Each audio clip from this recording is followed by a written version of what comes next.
In the grand palace of Persia, where golden pillars stretched toward the heavens and silk curtains whispered with the desert breeze, an orphan girl named Esther found herself thrust into a world of power and intrigue. Raised in the quiet care of her cousin Mordecai, she never imagined she would one day wear the crown of a queen.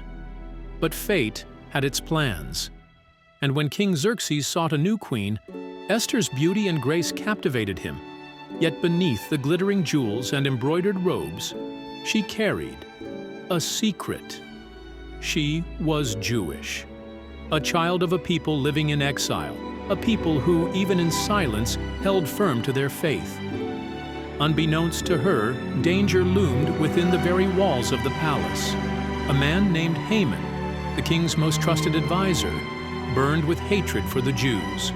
When Mordecai refused to bow before him, Haman's pride twisted into vengeance, and he devised a sinister plan to erase the Jewish people from existence.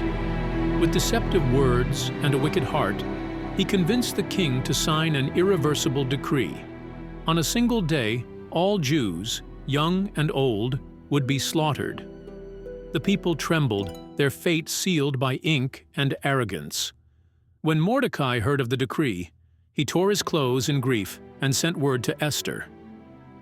"You must speak to the king," he urged. But fear gripped her heart. To approach the king uninvited was to risk death.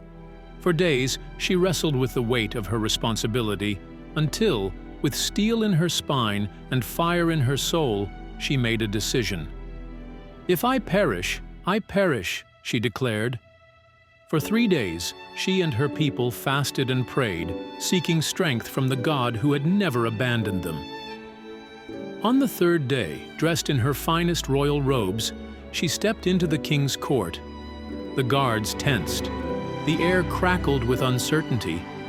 Would he extend his golden scepter, or would this be her final moment? King Xerxes looked up, and in that moment, mercy prevailed. With a flick of his wrist, he extended his scepter, sparing her life. "What is your request, my queen?" he asked. Esther, with wisdom beyond her years, did not plead immediately.